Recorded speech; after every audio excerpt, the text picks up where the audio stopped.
আসসালামু আলাইকুম। Medicine related নতুন একটি ভিডিওতে আপনাদের সকলকে স্বাগতম। আজকে আমার রিভিউয়ের বিষয়বস্তু হচ্ছে অ্যাকোজ ট্যাবলেট এবং সিরাপ।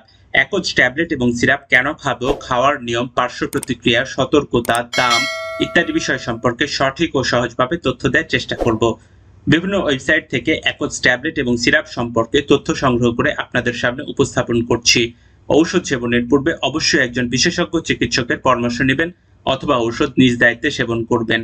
মূল বিষয়ে যাওয়ার আগে আপনাদের প্রতি আমার বিশেষ অনুরোধ, আপনারা যদি এখন আমার চ্যানেলটি সাবস্ক্রাইব না করে থাকেন, মেডিসিন রিলেটেড নতুন নতুন ভিডিও পেতে চ্যানেলটি দ্রুত সাবস্ক্রাইব করুন এবং যারা ইতিমধ্যে সাবস্ক্রাইব করেছেন তাদের অসংখ্য ধন্যবাদ। চলুন এবার মূল বিষয়ে যাওয়া যাক। অ্যাকোজ ট্যাবলেট এবং সিরাপের জেনারিক নাম বা গ্রুপের নাম হচ্ছে অ্যাজিথ্রোমাইসিন। এটি মূলত একটি অ্যান্টিবায়োটিক। অ্যাকোজ 500 মিলিগ্রাম এবং 200 মিলিগ্রাম বাই 5 ml সিরাপ আকারে বাজারে পাওয়া যায়। রেডিয়েন্ট ফার্মাসিউটিক্যালস লিমিটেড অ্যাকোজ ট্যাবলেট এবং সিরাপ তৈরি করে। রেডিয়েন্ট ফার্মাসিউটিক্যালস লিমিটেড খুবই উন্নত মানের কাঁচামাল দিয়ে তাদের প্রত্যেকটি ঔষধ তৈরি করে, সেজন্য তাদের প্রত্যেকটি ঔষধের দাম অন্যান্য কোম্পানির চাইতে একটু বেশি হয়। অ্যাকোজ 500 mg ট্যাবলেটের দাম 55 টাকা এবং 30 ml সিরাপের দাম 175 টাকা। কোন ধরনের রোগ হলে অ্যাকোজ ট্যাবলেট সিরাপ খাওয়া হয় সে বিষয় সম্পর্কে এখন আমরা জানব। অ্যাকোজ সংবেদনশীল অণুজীব সমূহের দ্বারা সৃষ্ট সংক্রমণ সমূহ যেমন ব্রঙ্কাইটিস ও নিউমোনিয়া সহ নিম্ন শ্বাসতন্ত্রের সংক্রমণ, ত্বক ও কোমল কোষকলার সংক্রমণ, ব্রণের সমস্যা, মধ্যকর্ণের প্রদাহ, সাইনোসাইটিস, ফ্যারিঞ্জাইটিস, টনসিল সহ ঊর্ধ্ব শ্বাসনালীর সংক্রমণে এটি ব্যবহার হয়।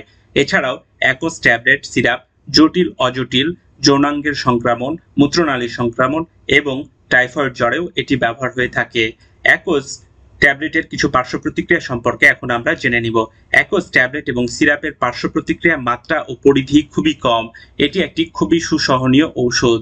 পার্শ্ব প্রতিক্রিয়াগুলোর মধ্যে রয়েছে বমি বমি ভাব, বায়ু উদ্গীরণ, ডায়রিয়া, মাথা ব্যথা, ঘুম ঘুম ভাব, ত্বকীয় হ্রাস, যা ঔষধ বন্ধ করলে বন্ধ হয়ে যায়। গর্ভাবস্থায় ও স্তন্যদানকালে অ্যাকোজ ট্যাবলেট সিরাপ খাওয়ার পূর্বে অবশ্যই একজন বিশেষজ্ঞ চিকিৎসকের পরামর্শ নিতে হবে। অ্যাকোজ ট্যাবলেট এবং সিরাপ খাওয়ার নিয়ম বা মাত্রা সম্পর্কে এখন আমরা জানব। প্রাপ্তবয়স্কদের ক্ষেত্রে 500 মিলিগ্রাম দৈনিক একবার করে 3 দিন, অথবা প্রথম দিন 500 মিলিগ্রাম এবং পরবর্তী দ্বিতীয় থেকে পঞ্চম দিন পর্যন্ত দৈনিক 250 মিলিগ্রাম করে 4 দিন খাওয়া যেতে পারে। যৌনাচার বাহিত রোগে আক্রান্তদের ক্ষেত্রে 1000 মিলিগ্রাম এর একক ডোজ অথবা প্রথম দিন 500 মিলিগ্রাম ও পরবর্তী 2 দিন 250 মিলিগ্রাম করে গ্রহণ করা যেতে পারে। শিশুদের ক্ষেত্রে 6 মাসের অধিক বয়সের বাচ্চাদের ক্ষেত্রে যদি শারীরিক ওজন 15 থেকে 25 কেজি হয় সেক্ষেত্রে দৈনিক 1 চা চামচ পূর্ণ করে 3 দিন খাওয়া যেতে পারে।